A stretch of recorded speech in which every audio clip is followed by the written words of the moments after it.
दर्शकों, क्या आपको पता है कि अंतरिक्ष यानी कि स्पेस से भी वोट डाला जा सकता है।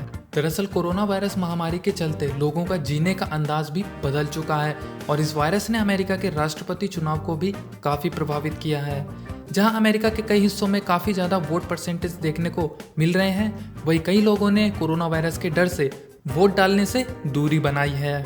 हालांकि इसी बीच अमेरिका की एक एस्ट्रोनॉट ने धरती से हजारों किलोमीटर दूर अंतरिक्ष से इन चुनावों में वोट डाला है। केट रूबिन्स नाम की ये अंतरिक्ष यात्री फिलहाल एक इंटरनेशनल स्पेस स्टेशन पर मौजूद है।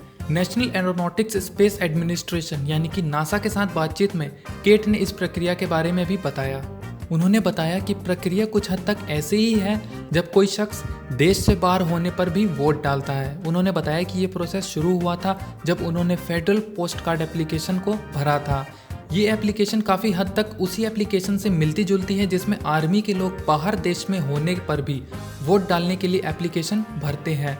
हालांकि टेक्निकली केट बाहर देश में नहीं बल्कि उससे भी कहीं ज़्यादा दूर मौजूद है। क्योंकि एस्ट्रोनॉट्स अपनी ट्रेनिंग के लिए ह्यूस्टन आते हैं, इसलिए ज़्यादातर अंतरिक्ष यात्री टेक्सास के नागरिक के तौर पर ही वोट डालते हैं। लेकिन अगर कोई एस्ट्रोनॉट अंतरिक्ष से अपने होम टाउन के नागरिक के तौर पर वोट डालना चाहते हैं तो उनके लिए भी खास इंतजाम होते हैं। FPCA अप्रूव होने के बाद एस्ट्रोनॉट वोटिंग के लिए तैयार हो जाते हैं। अंतरिक्ष यात्रियों के होम टाउन में मौजूद काउंटी क्लर्क नासा के ह्यूस्टन में मौजूद जॉनसन स्पेस सेंटर में एक टेस्ट बैलेट भेजते हैं। इसके बाद एक स्पेस स्टेशन ट्रेनिंग कंप्यूटर की मदद से ये टेस्ट किया जाता है कि ये बैलेट भर पाया है या फिर नहीं। इसके बाद इसे काउंटी क्लर्क के पास भेज दिया जाता है। टेस्ट के पूरा होने के बाद एक secure electronic ballot clerk office द्वारा जेनरेट किया जाता है। इसके बाद एस्ट्रोनॉट वोट डालते हैं और ईमेल के सहारे काउंटी क्लर्क द्वारा इसे आधिकारिक तौर पर रिकॉर्ड किया जाता है। इसका एक ही पासवर्ड होता है ताकि सिर्फ आधिकारिक इंसान द्वारा ही इस बैलेट को खोला जा सके। हर अमेरिकी नागरिक की तरह किसी भी एस्ट्रोनॉट के लिए जरूरी है कि वो अपना वोट चुनाव के दिन शाम 7 बजे तक जरूर भेज दे। अगर ऐसा नहीं होता तो उनका वोट काउंट नहीं होता है।